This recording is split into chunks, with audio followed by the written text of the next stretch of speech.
They called it the Great White North. But what if I told you Canada rarely existed? This is the story of how a frozen wilderness, carved by glaciers and divided by empires, transformed into one of the most peaceful and prosperous nations on Earth. From war, rebellion, and compromise, to maple leaves and Mount Cissus is how Canada became Canada. Before Canada was a country, it was a land without a name. For thousands of years, Indigenous nations thrived across the vast landscapes. The Haudenosaunee in the east, the Cree in the plains, and the Inuit in the Arctic each had their own systems of governance, trade, and spiritual traditions. Long before Europeans arrived, the land was alive with stories, alliances, and rivalries. Then came the explorers. In 1534, Jacques Cartier sailed up the St. Lawrence River, claiming the land for France. A century later, Samuel de Champlain established Quebec City in 1608. New France was born, and with it came a clash of civilizations. The French traded furs, converted souls, and built alliances with First Nations. But their foothold was fragile. Across the Atlantic, the British Empire was expanding. The two giants clashed in a series of brutal wars. In 1759, on the Plains of Abraham, British troops defeated the French, seizing control of Quebec. The Treaty of Paris in 1763 made it official. Canada was British, but not everyone accepted the Union Jack. The French Canadians, or Canadians, were Catholic and spoke French. They feared assimilation. The British, seeking to avoid rebellion, passed the Quebec Act of 1774, allowing the Canadians to keep their language, religion, and laws. Ironically, this act helped trigger the American Revolution. The 13 colonies saw it as favoritism toward Catholics. When the American Revolution erupted, thousands of loyalists fled north. They brought English customs, British institutions, and a distrust of revolution. The British split Quebec into Upper Canada and Lower Canada. But tensions brewed. In 1837 and 1838, rebellions flared in both Upper and Lower Canada. The rebels wanted responsible government and an end to colonial rule. The uprisings failed, but they sent a message.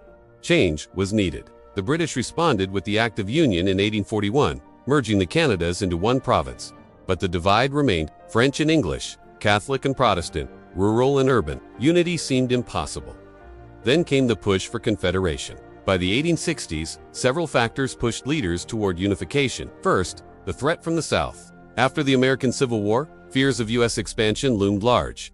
Second, the economy. Trade between colonies was difficult, and the British wanted to reduce costs. Third, political deadlock. In the province of Canada, French and English factions often paralyzed decisions. In 1864, leaders from Canada, New Brunswick, Nova Scotia, and Prince Edward Island met in Charlottetown. Originally, the meeting was about the Maritime Union, but Canadian politicians, led by John A. Macdonald and Georgette Cartier, proposed something bigger: a federation of It wasn't easy. Negotiations stretched for years. There were disagreements over representation, control of resources, and the balance between federal and provincial powers. But finally, in 1867, the British North America Act was passed. On July 1st, the Dominion of Canada was born, uniting Ontario, Quebec, New Brunswick, and Nova Scotia. John A. Macdonald became the first Prime Minister. His dream, a transcontinental nation from sea to sea. Expansion followed. Manitoba joined in 1870, British Columbia in 1871, and Prince Edward Island in 1873. The Canadian Pacific Railway, completed in 1885, linked east and west. But progress came at a cost. To build Canada, Indigenous peoples were displaced. Treaties were signed, often under pressure or deception. The residential school system aimed to erase Indigenous culture. It caused generations of trauma. While Canada grew, many were left behind.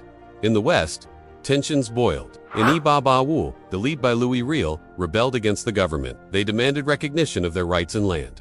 The rebellion was crushed, and Riel was executed. He remains a controversial figurehead, traitor to some, and a hero to others. As the 20th century dawned, Canada fought in World War I, losing 60,000 men. The war gave rise to a sense of national identity. In 1919, Canada signed the Treaty of Versailles independently. In 1931, the Statute of Westminster gave Canada full legal autonomy. World War II accelerated change. Canada played a key role, from the beaches of Normandy to the skies over Britain. At home, the economy boomed, but injustices among Japanese Canadians were interned. Indigenous veterans returned to discrimination. After the war, Canada embraced a new identity. It welcomed immigrants from Europe, then Asia, and the Caribbean. It built a welfare state, with universal health care and social programs.